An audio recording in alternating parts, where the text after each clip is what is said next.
할렐루야. 아멘.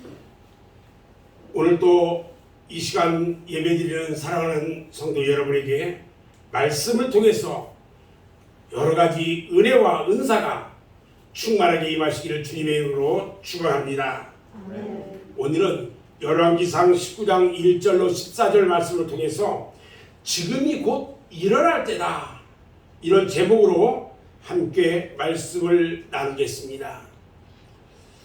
어느새 세월이 흘러서 10월 첫 주가 되었습니다. 지금 온 들판은요, 황금빛으로 아름답게 변하고 있는 풍성한 계절이 되었어요. 우리 그리스도인들은 이와 같은 계절을 맞이해서 우리의 신앙에도 주님이 기뻐하시는 아름다운 열매를 많이 맺어야 하겠습니다. 아멘. 사람들이 세상을 살아가느라면 정말로 내 힘으로는 어쩔 수 없는 한계 상황에 부딪힐 때가 있어요.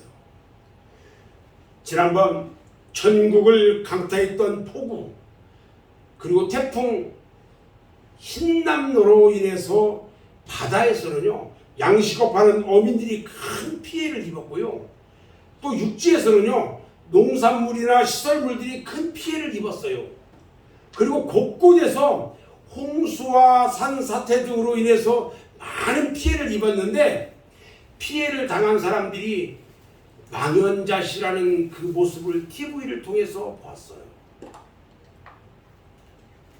이럴 때 사람마다 다르겠지만 그 사람의 의지나 또는 마음가짐에 따라서 엄청난 결과가 나타날 수가 있어요. 나약한 사람은 좌절하고 실망하고 그러다가 우울증에 빠지고 더 나아가서는 자살도 하게 됩니다. 그러나 의지가 곧고 마음이 강한 사람은 이런 상황을 헤쳐나가려고 무던지도 애를 쓰고 노력을 한다는 것입니다. 그런데 그렇게 노력을 해도 안 될 때가 있어요. 이럴 때는 신앙에 힘이 없으면 그 상황을 이겨낼 수가 없어요. 왜냐하면요, 인간의 힘이나 의지나 어떤 경륜이나 경험, 노력은요, 한계가 있기 때문에 그래요. 그렇기 때문에 하나님께 의탁하는 믿음이 있어야 하는 것입니다. 아멘. 신앙의 힘으로만이 어려운 한계 상황을 헤쳐나갈 수가 있는 것입니다. 그래서 성경 잠언서 16장 3절 말씀에 너의 행사를 여호와께 맡기라, 그리하면 네가 경영하는 것을 이루리라, 이렇게 말씀하셨어요. 그리고 빌립보서 4장 6절에서도 말씀합니다. 아무것도 염려하지 말고 다만 모든 일에 기도와 간구로 너희 구할 것을 감사함으로 하나님께 아뢰라, 이렇게 말씀합니다. 오늘 여러분들과 함께 읽은 본문 말씀은 이스라엘 나라의 대선지자 엘리야에 대한 말씀이에요. 하나님의 사람 엘리야가요, 갈멜산에서 신앙의 대승리를 거두고 사마리아 성으로 돌아왔어요. 그곳에서 바알 선지자 850명과 대결해서 이겼어요. 그리고 사마리아 성으로 돌아왔는데 왕비 이사벨이 위협을 합니다. 죽이겠다고. 그래서 도망을 가게 됐어요. 엘리야의 일생을 돌이켜보면 그는 참으로 열심히 있었고요, 하나님의 능력도 있어서요, 일찍이 낙심한 적이 없었어요. 그런데 이제 일개 여자의 협박에 망명까지 지금 하게 됐어요. 엘리야는요, 단실로 악 정권에 대항하면서 이교도 850명의 적과 싸우기 위해 결사의 노력을 기울였어요. 이런 대역사를 승리로 끝내고 잠시 쉴 시간도 없이 또다시 강적의 공격을 받게 되니까 낙심하지 않을 수가 없었어요. 엘리야는요, 죽이려고 하는 이세벨에 의해서 쫓기는 몸으로 피신을 할 수밖에 없어요. 잡으면 죽이려고 하니까. 구약의 역사상 엘리야 때처럼 특별한 때가 없었어요. 그때는 참 종교인 하나님을 믿는 신앙과 거짓 종교인 바알과의 싸움이 아주 치열한 그런 때였어요. 세속주의와 복음주의와의 대결, 인본주의와 신본주의의 대결이 극도에 달했던 그런 시기였어요. 그런데 한편으로는 하나님의 권능의 역사가 강하게 나타난 시기이기도 했어요. 이런 시대에 세움을 받았던 엘리야가 이스라엘 나라의 운명을 좌우하는 시점에 지금 서 있어요. 그런데 엘리야도요, 우리처럼 성정이 같은 사람이에요. 믿음이 약해질 때도 있었고요, 용기를 잃어버릴 때도 있었고요, 절망과 불안에서 헤어나지 못할 때도 있었어요. 그럴 수밖에 없었던 것은 아방을 중심으로 한 정치적인 탄압, 자칭 선지자라고 이세벨을 앞세워가지고 거짓 종교가들이 악한 흉계를 꾸미고 엘리야의 생명까지도 위태롭게 하는 긴급한 사태가 되었기 때문이에요. 지금 그렇다고 하나님이 엘리야의 곁을 떠난 것은 아니에요. 내가 지금 힘들고 어려운 일이 있다고 해서 우리 하나님이 나를 떠난 게 아니단 말이에요. 위기의 순간마다 하나님의 권능으로 엘리야와 동행을 했고요, 엘리야에게 힘을 주어서 승리하게 해주셨어요. 아방의 아내 와구 이세벨이요, 엘리야의 생명을 빼앗겠다고 선언하고요, 이에 낙심한 엘리야는 의롭게 피난길을 떠납니다. 그리고 유다 나라의 브엘세바 광야를 지금 혼자서 의롭게 터덜터덜 걷고 있어요. 하룻길을 걷다 보니까 너무나도 피곤하고 기진맥진한 이 엘리야가요, 로뎀나무가 있는데 로뎀나무 아래에 쓰러져 가지고 하나님 앞에 기도하면서 죽기를 강구합니다. 여호와여, 여호와여, 지금 내 생명을 거두어 가소서. 너무너무 힘드니까 내 생명을 거두어 달라고 기도해요. 그리고 로뎀나무 아래에 엘리야가 쓰러지고 말았어요.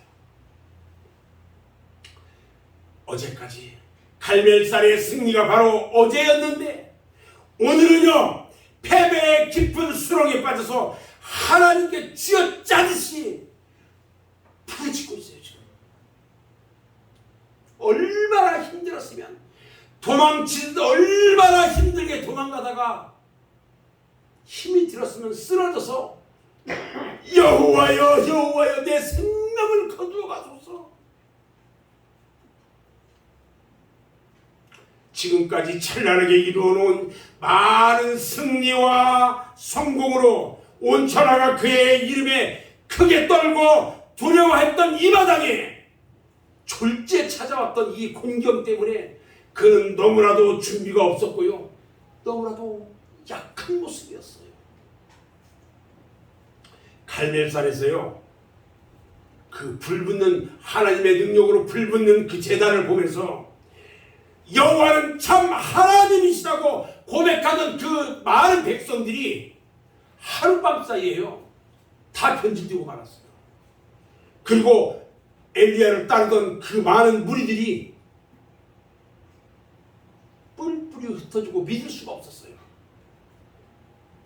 하늘에서 불이 내려 살아계신 하나님을 증거하던 엘리야가 이세벨의 칼을 피해서 망명의 길을 가는 엘리야의 심정, 얼마나 아픈지요. 로뎀나무 밑에서 쓰러져 버렸어요. 일사각오로 갈멜산을 오르던 그 걸음이여 나는 듯이 올랐는데 망명의 길을 가는 그 걸음은요 너무너무 괴롭기만 했어요. 백발이 성성한 그 노경의 엘리야 로뎀나무 아래 주저앉아가지고요, 하나님이여 지금 내 생명을 취하소서. 나는 내 열조보다 낫지 못합니다. 그러면서요 시리에 빠져가지고 나무 아래에 쓰러져 얼마나 피곤한지 잠이 들고 말았어요. 주름살 잡힌 이 얼굴에는요 이스라엘의 근심이 가득했고요, 백발로 휘어진 머리와 수염은요 우리 주님께 충성을 다했던 표시였고요, 헤어진 가죽옷은요 곤고한 인생을 설명하고 있는 것처럼 보입니다.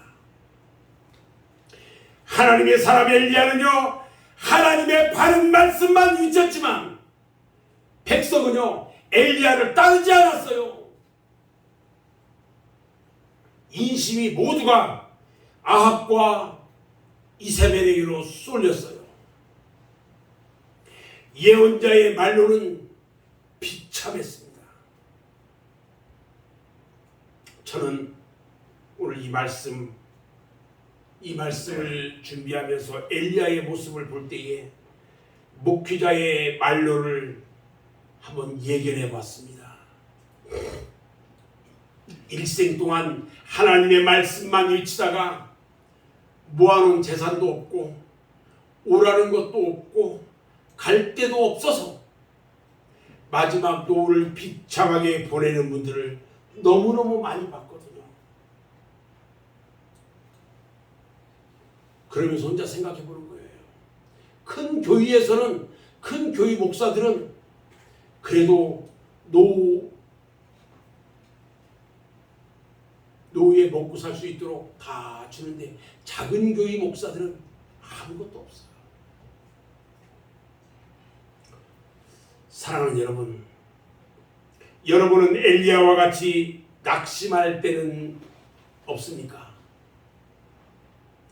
때로는 마음이 불안해서 자포자기하면서 아휴 그냥 빨리 죽었으면, 그러면서 신앙을 버리는 때는 없었습니까?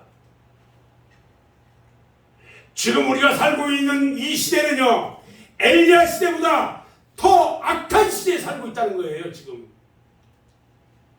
이런 시대에 살고 있는 우리에게 무엇보다 더 중요한 것이 일어나고 있어요. 그 일어나는 힘이 무엇인지 아십니까? 전후 좌우가 꽉 막히고요, 어쩔 수 없는 극한 상황에서 그 한계 상황을 이기고 일어나는 힘이 필요할 때입니다. 지금 일어날 수 있는 힘이 필요해요. 여러분 이제는요 새 힘을 얻어서 일어나야 할 때입니다. 아멘. 죽은 자 가운데서 일어나야 합니다. 나태와 게으름에서 일어나야 합니다. 우리 주님께서 가버나움에 가셔가지고 소녀야 일어나라 달리 일하군 하시던 그 말씀을 듣고 이제 일어나야 합니다. 사람은 누구나 넘어질 수 있어요. 그러나 하나님을 믿는 성도는 넘어진 자리에서 용감하게 일어나야 합니다. 그 일어나는 힘은 하나님이 나에게 주시는 새 힘인 것입니다. 엘리야는 낙심 중에요 자기의 힘도 자기의 결단도 아닌 바로 위에서부터 들려오는 세미한 하나님의 음성을 들음으로 다시 일어나게 됐어요.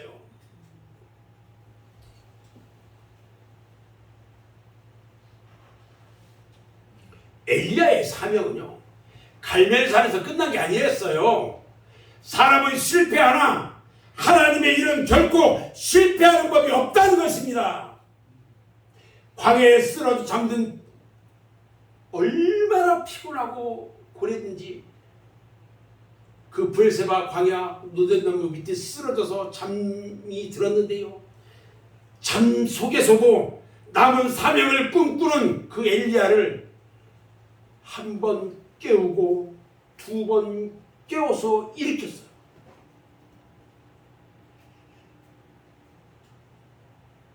천사들을 통해서요.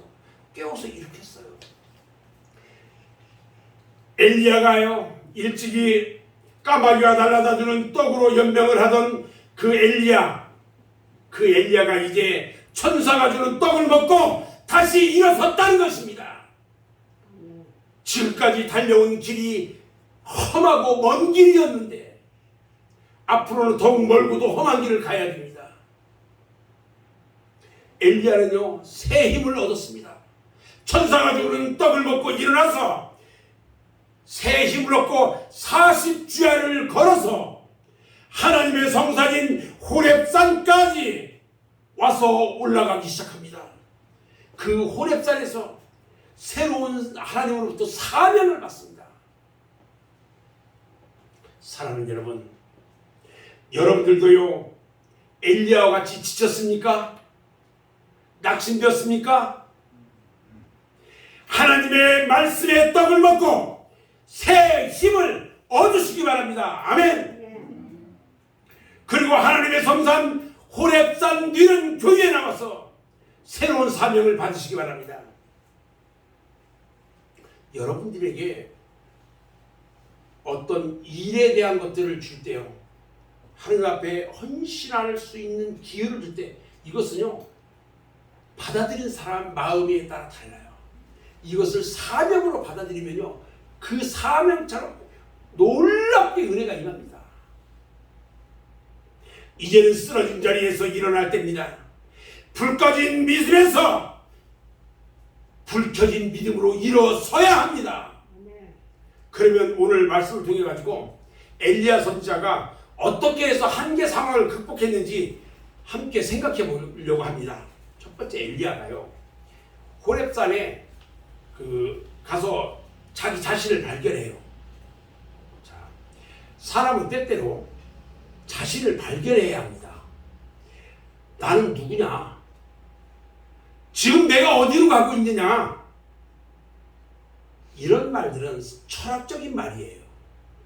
그리고 지금 내 신앙의 위치는 어디에 있는지 점검해 봐야 한다는 거예요. 엘리야는요, 자기 자신이 힘없고 무력한 인간임을 깨닫습니다. 사실 지금까지 자기를 통해서 일어난 기적의 역사는 하나님이 하신 것이지 엘리야가 한 것이 아니었거든요. 엘리야 자신은 다른 사람과 똑같은 자연스러운 인간이었던 거예요. 그리고 지금까지 자기 생각에는 열심히 일했다는 것이 너무나 부족했다는 것을 깨달았어요. 그리고 이제 깨어 일어나야 한다는 것을 깨닫게 됩니다. 오늘 우리들도요, 나 자신이 누구인가를 발견하고 깨달아야 합니다. 그리고 자신의 부족함을 깨달아야 합니다. 그러기 위해서는 날마다 호렙산 정상을 향하여 하나님을 만날 때까지 올라가야 하는 것입니다. 오늘 우리가 올라가야 할 호렙산, 그게 어디에 있습니까?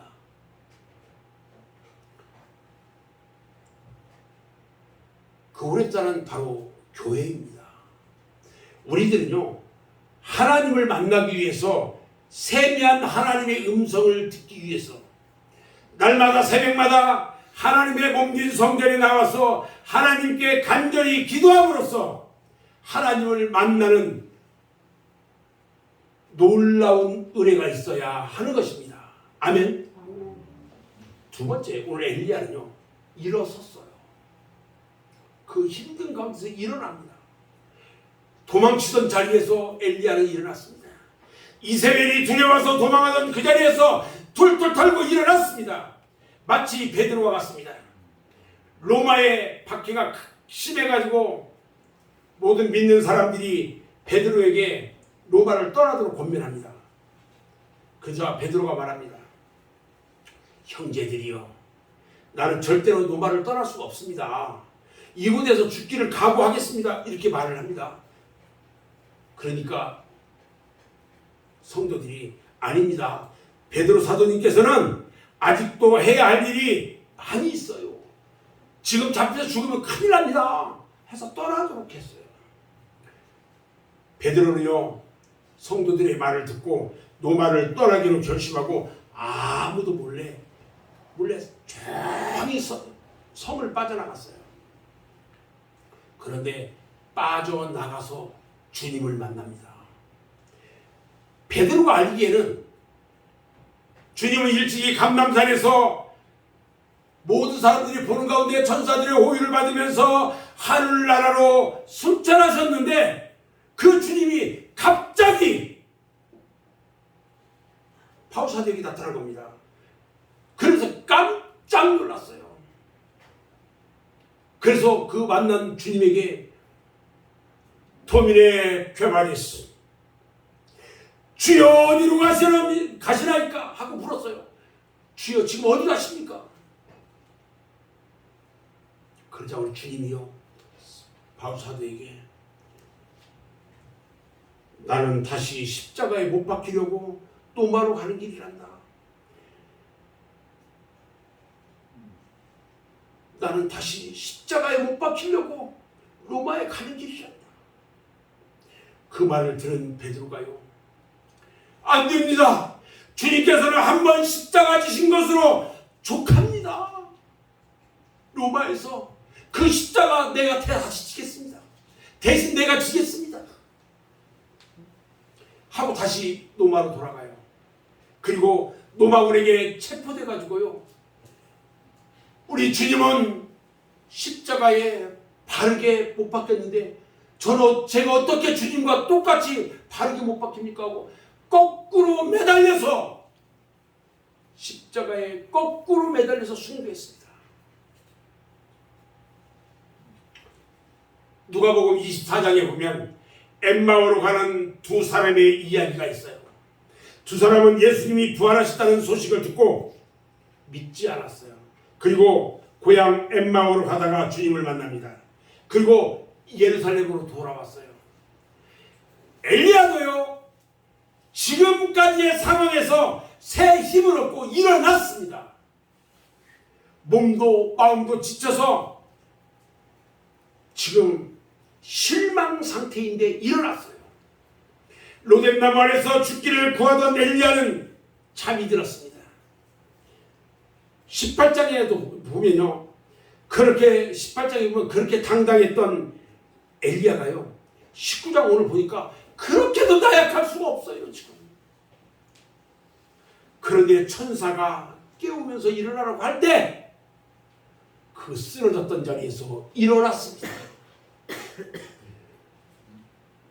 엘리야는요 절망의 굴속에서 일어났어요.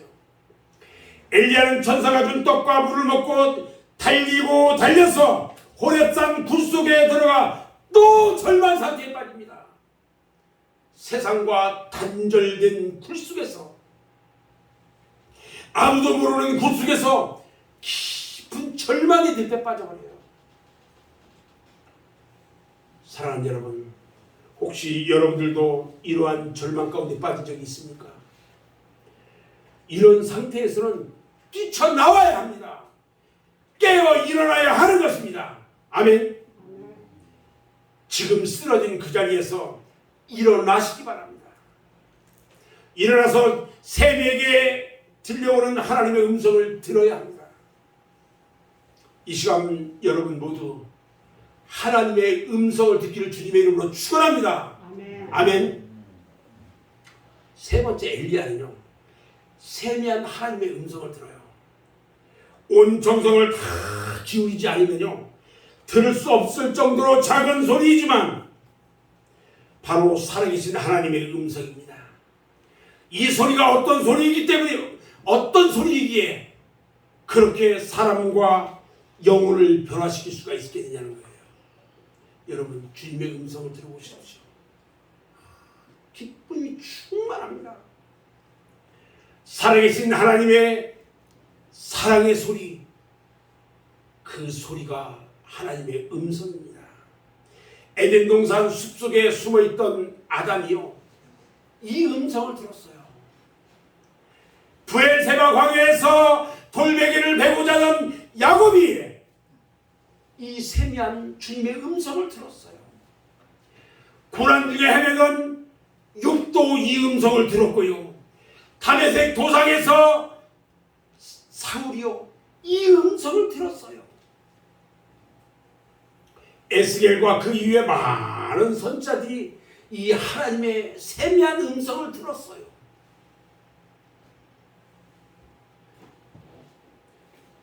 음성은요 살아계신 주님의 말씀입니다. 말씀이 육신이 되어 우리 가운데 계시는 주님의 소리인 것입니다. 요한복음 5장 25절 말씀을 보면 진실로 진실로 너희에게 이르노니 죽은 자들이 하나님의 아들의 음성을 들을 때가 오나니 곧 이때라. 듣는 자는 살아나리라. 할렐루야. 살아계신 하나님의 말씀을 그 말씀의 소리를 듣는 자는 그 영이 살게 되는 것입니다. 이것이 중생이고요. 주님께서 재림하실 때 주님의 소리를 듣는 자는 육이 살아서 부활하게 되는 것입니다. 아멘. 우리는요 살아계신 주님의 말씀을 듣고 새 힘을 얻어 일어나야 합니다. 왜 그럴까요? 살아계신 성령의 소리이기 때문에 그래요. 사도행전 2장 2절 말씀을 보면 급하고 강한 바람 같은 소리가 있어 이렇게 표현해요.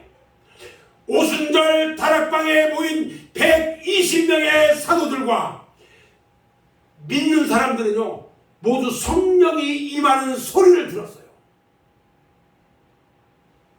엘리야는 성령의 소리를 듣고요 정신을 차립니다. 여러분 정신 차려야 합니다.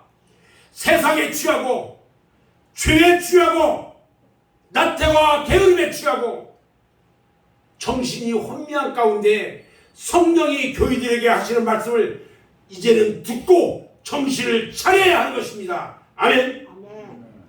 네 번째, 하나님의 세미한 음성은 그럼 어떻게 들을 수 있을까요? 여러분 첫 번째요, 겸손해야 들을 수 있습니다. 엘리야는 하나님을 사랑하는 자는 나만 홀로 남았습니다 그랬어요. 하나님을 사랑하는 자는 나 혼자만 남았습니다. 그런데 하나님은요 바알에게 무릎 꿇지 않은 사람 7,000명을 숨겨 놓았다고 말씀하셨습니다. 이 교만이 엘리야의 실패의 원인입니다. 하나님이 숨겨놓은 7,000명이 있는데도 자기 혼자만 겸손한 줄 알았어요. 결국 그는 죽기를 구하는 자리까지 내려가게 됐던 것입니다. 자기 혼자서 신앙의 투사인 것처럼 남을 무시하고요. 자기만을 자랑하는 자는 낙심하게 된다는 겁니다. 신앙은요 시작도 끝도 겸손하게 주님만을 의지해야 합니다. 아멘. 두 번째는요 어떻게 세미한 음성을 들을 수 있느냐? 회개해야 들을 수 있습니다. 바람과 지진과 불이 지나갔습니다. 이런 자연현상이 나타난 후에야 초자연적인 세미한 하나님의 음성이 들려왔던 것입니다. 오늘 말씀을 보니까 바람과 지진과 불이 지나가고 그 후에야 세미한 하나님의 음성이 들렸다고 했어요. 이런 자연계의 현상은요 우리의 죄악된 상황이 우리의 심령을 부서뜨리고요 하나님과 나 사이에 장벽이 무너진 후에 그 음성이 나에게 들려오는 것입니다. 심령의 귀가 열리고요 신령한 마음이 활짝 열린 후에야 이 음성을 들을 수가 있는 것입니다. 세 번째는요 은혜로만이 들을 수가 있어요. 엘리야가 지쳐서 쓰러졌을 때 하나님은요 천사를 통해서 떡과 물을 먹이시고 어루만져 주신 다음에 이 세미한 음성을 듣게 하셨어요. 오늘 7절 말씀에 보니까 여호와의 천사가 또다시 와서 어루만지며 이르되 일어나 먹으라 네가 갈 길을 다 가지 못할까 하노라. 여러분, 여러분들이 잘 아는 다니엘도요, 하나님의 계시를 받을 때에 얼굴이 변하고 힘이 없어지고 두려워서 땅에 엎드렸을 때에 한 손이 나를 어루만지기로 내가 떨었더니 그가 내 무릎과 손바닥이 땅에 닿게 일으켰다 그랬어요. 사도 요한은요, 엎드려서 죽은 자같이 됐을 때에 내가 볼 때 그의 발밑에 엎드려 죽은 자같이 되매 그가 오른손을 내게 얹고 이르시되 두려워하지 말라 이렇게 말씀하셨다고 그랬어요. 여기서 어루만진다는 것은요, 은혜를 베푼다는 뜻이에요. 쓰러졌던 엘리야는 하나님이 찾아오셔서 은혜를 베풀어 주심으로 다시 재기할 수가 있었습니다. 그러면 여러분들은 앞으로 어떤 생활을 해야 할까요? 그리고 어떤 사명이 여러분들에게 있을까요? 여러분, 마음이 평안한 생활을 해야 합니다. 세미하다는 말은요, 안식이라는 뜻도 있어요. 예수님이 갈릴리 바다의 풍랑을 향해서 잠잠하라 고요하라 말씀하셨는데, 고요하다는 말은요, 세미하다는 말입니다. 우리들 마음속에 갈릴리 바다의 풍랑처럼 근심과 걱정이 되고 파도가 칠 때에 고요하라는 주님의 세미한 음성을 듣고 평안과 기쁨을 누리는 여러분들이 되시기를 주님의 이름으로 축원합니다. 그리고 용기 있는 생활이에요. 하나님의 말씀으로 환난과 핍박을 이기는 생활을 해야 합니다. 다시 힘을 얻은 엘리야가요, 용기 있는 믿음으로 끝까지 달려가다가 불말과 불병거를 타고 하늘로 그냥 승천하고 말았어요. 그리고 후계자를 세우라는 사명을 받습니다. 엘리야는 새 힘을 얻고 내려가서 기름을 부어가지고 왕을 세웁니다. 그리고 엘리사를 불러서 후계자를 세워요. 오늘 우리들도요, 믿음의 후계자를 많이 세워야 합니다. 여러분들은 여러분들의 뒤를 이을 믿음과 신앙의 후계자를 세웠습니까? 믿음의 대를 이어야 합니다. 엘리야가 살던 시대는 하나님을 대적하는 무서운 시대였고요, 우상 종교가 판을 치는 시대였고요, 진리의 종을 찾아보기 힘든 그런 시대였어요. 여러분, 저는 이제 오늘 말씀을 마무리할 건데요, 지금 우리가 사는 이 시대는요, 엘리야의 시대만큼이나 어려운 시대예요. 지치고 쓰러지기 쉬운 시대예요. 엘리야에게 들려주신 하나님의 세미한 음성을 듣고 또 잠잠하라고 하신 예수님의 음성을 여러분들 다 들으시기 바랍니다. 또 오순절에 역사하신 급하고 강한 성령의 바람소리를 듣고 이제 일어나서 엘리야와 같은 역사를 일으키는 하나님의 사람이 다 되시기를 주님의 이름으로 축원합니다. 이런 역사가 바로 우리 맑은샘 교회에서 일어나야 하는 것입니다. 그리고 이 세미한 하나님의 음성을 들을 수 있는 시간은 바로 이 예배를 통해서 들을 수 있다는 것입니다. 아멘. 오늘 이 시간 사랑하는 성도 여러분 모두가 하나님의 음성을 다 듣게 되기를 주님의 이름으로 축원합니다. 아멘. 기도하겠습니다.